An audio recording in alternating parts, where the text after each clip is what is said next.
Fanatical following. They quit touring in 1982 when Andy Partridge collapsed on stage, or not on stage though, was it? Just slightly off to one side. All right, from a bout of crippling stage fright and became a studio-only band. After a 7-year hiatus, they've got a new record called Apple Venus Volume 1. Good morning, Mr. Andy Partridge. And I must explain, I've just been made by some kids entirely out of bubbles. So I'm feeling slightly long. A little heavier than air right now. Yeah, right now.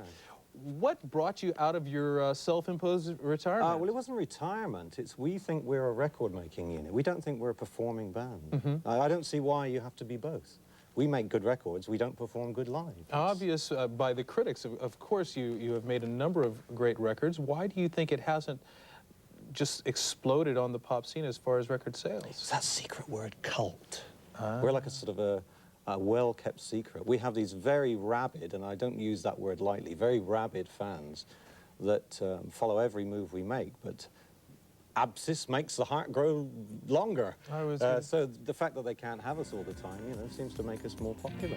I don't know, I can't explain. Yeah, does the fact that you're not a performing band add to that mysticism? The mystique, darlings. Yes, yes. You know, the kind of thing. Now, you went on strike for 5 years against Virgin Records. How did that come about, and was it worth it? It was very worth it. I mean, imagine working your art for 20 years and never getting paid for it. I mean, you'd feel really, talk about Prince having slave on his cheek, you know, please give me that cheek. I need that cheek for the week, you know. So that it was as much of a function? Sure, we were making records for 20 years and our deal was so bad, they were making tons of money and we never went into the black until 20 years later. So we had to leave.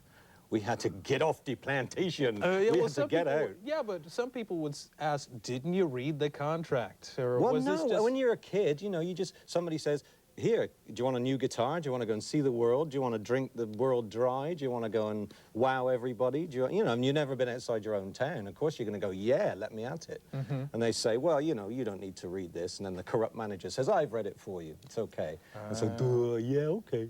So and it still goes on now, you know, it's going on right this second. So somewhere, someone is out there signing a back of cigarette packet contract that's going to seal them for, what's the phrase they use? All perpetuity throughout the universe. Oh, wow. So you are older, you are wiser. Wider.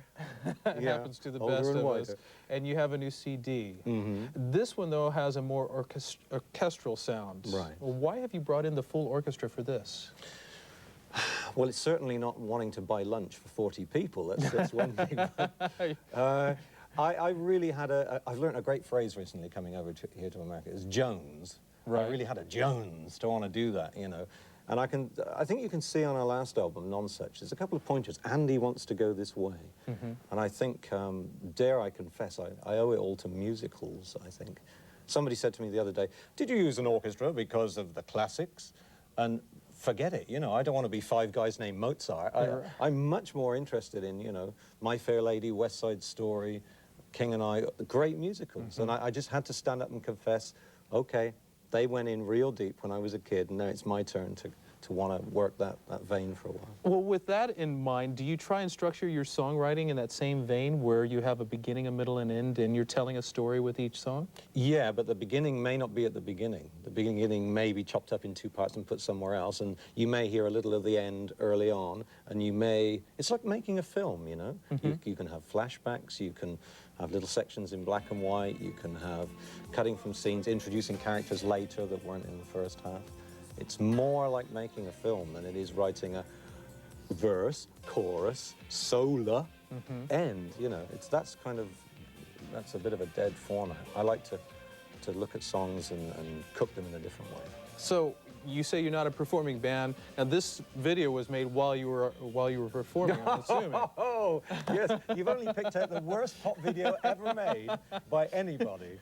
Seriously, this is like the Spinal Tap of how not to make pop videos, this thing. So, yeah, I actually hate pop videos. If I had my way, I think we'd send out Flickr books, you know, those little books. Oh, those are great. There. And they're all over. Or a zoetrope. That's my idea of a pop video. Now, your absence from the stage has been attributed to severe stage fright. Is that a fair diagnosis? It was because I felt trapped on the touring wheel. You know, 5 years solid touring. And I'd be on stage, you know, and after 5 years of that, I was beginning to say things like, I'd be doing the gig and I'd be saying to myself in my head, kind of drifting off and saying, wow, I'd love a house to live in instead of a hotel.